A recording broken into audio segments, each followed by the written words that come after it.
and welcome to Phuket News Tea. I'm Kirsty and I'm sitting with the Andrew Ettingshausen. How you doing? I'm very good, thanks. Now, a former Australian rugby league player who's now into fishing. That's right, yeah. Love my fishing. So you're over here in Phuket. Now, I believe this is your first time in Phuket. Yeah, it is, but no fishing this time. I'm looking at lots of fishermen, but not going out there myself, just holidaying with the family. Nice. Now, have you been to any of the islands? We went off to James Bond Island yesterday, and it was absolutely amazing. I've sort of obviously been a fan of the show over the years, and I'd seen the scenes, and I always thought one day I might get there, so it was great to be able to experience that yesterday with the family, and just an amazing place, just these islands coming up from nowhere. Yeah, nice. And did it live up to your experience? It did, actually. It was really good. And lots of other different things up there as well. A big Muslim village on the water, which was incredible. Beautiful. Now, so all the fish you're catching, really, you'll have to go to a Tesco Lotus here. Yeah, that's right. Exactly. Right. So you've got a TV show in Australia that's in its 15th year. 15 years. 15 years. Called Escape with E.T. Now, this is all to do with fishing and stuff. Tell us more about that. Yeah, well, I guess I started as a rugby league player, and I had 18 years of first grade and sort of had done most of the things. Played for New South Wales for a number of years in the state of origin, and played for Australia on numerous tours. But it was, you know, when you finish your rugby league career, it's what do you do? And for me, I'd always, I guess, enjoyed fishing from a young age. Been fishing since I was a kid. And so the opportunity to look at trying to set up my own television show and do my own show presented itself, and I sort of jumped at the chance, and away I went. Wow. So you were a bit of a pin-up boy as well, weren't you?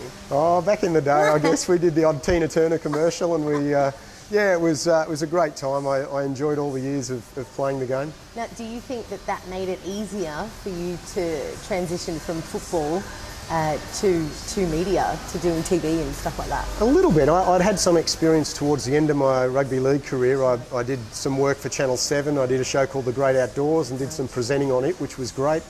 Some news pieces as well throughout my last couple of years. So I had a touch of it, and I thought, well, this is something I'd really like to do when I finish my career. Right, wow. And what else do I have to ask you? I've got a lot of questions. Now, you are enjoying Phuket, yes? Love Phuket, yeah. We hadn't been here before, and had a great opportunity to get across, and it's our kids' school holidays back in Australia, so I thought, right, let's see if we can line something up. And fortunately, you know, being able to stay here at Caron Sea Sands Resort and Spa, which has just been fabulous, and they've invited us in, and we've had 6 wonderful days. Now, what's the biggest fish that you've ever caught? Oh, wow, the biggest fish was probably a marlin, close to 1,000 pounds. So you didn't jump on it from a helicopter or anything? No, none of that sort of stuff. No, caught him on a rod and reel, but fought him for about an hour and maybe an hour and a quarter. I've heard that some of those, the marlins can take hours. They can, yeah. I was very fortunate. The marlin I caught jumped all over the ocean, so it tired itself out. Wow. And I was able to bring it to the boat.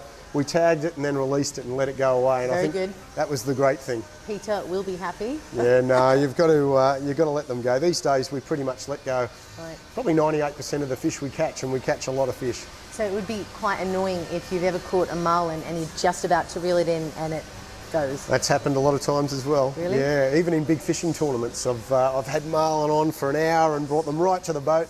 Before we could sink the tag in, he's got off and swam away. But you know, that's fishing, it's not called catching. And then you need an expletive. Yeah, that's right. Yeah, there's a few little beeps go after that.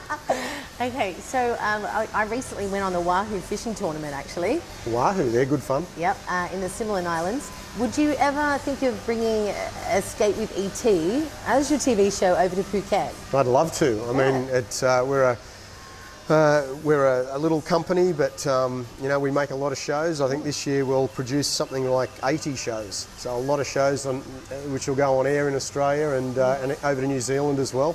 Yep. So you know, we've got quite a big audience and been around a long time. But to come across, we'd need some accommodation, a crew to take us out fishing, and maybe some flights, and I reckon that'd be about it. Oh, nice. Okay, we heard that. Yeah. Well, I can tell you, I'd love to get out there and in these tropical waters and see what we can catch. I mean, there's obviously sailfish and marlin and wahoo. Yeah. I'd love to get out and catch some of those giant trevally as well. Amazing. There's always something happening like that on Phuket as well. Now, also, where is next for you with Escape with ET? Yeah, well, we also do shows for Discovery Channel, and we have a new series called Ultimate Fish. Now, I think it actually even it airs in the Asia Pacific region, so on Discovery Channel you might even get it over here. Right. But we're doing a show at the moment, Ultimate Fish, Papua New Guinean bass, and they're a really big fish that live in the mangrove rivers and the big freshwater rivers of Papua New Guinea. Right. And so I arrive home from this beautiful destination tomorrow and fly out to Papua New Guinea tomorrow afternoon. Wow. So no stopping, just straight into the filming, and we'll have another 6 days there to finish off that Discovery television show. Now, Andrew Ettingshausen, I have to ask, where did you get the nickname ET? Oh, well, Ettingshausen was so long. In the end, the movie came out at the same time as I was just starting to play first grade rugby league, and one of my trainers who used to have to write all the name sheet down, he said, oh, this Ettinghausen's too long, I'm just going to put ET down. And basically ET stuck from then on, and yeah, it's been forevermore. Nice. Well, we hope to see you back here in Phuket with Escape with ET, fishing around these shores. Yeah, I'd love to be back, and fingers crossed I will be. Thanks very much. And thank you for your time. Thank you. Cheers. That was great catching up with Andrew Ettingshausen, and hopefully he gets here to Phuket with Escape with ET very soon. We'll see you next time.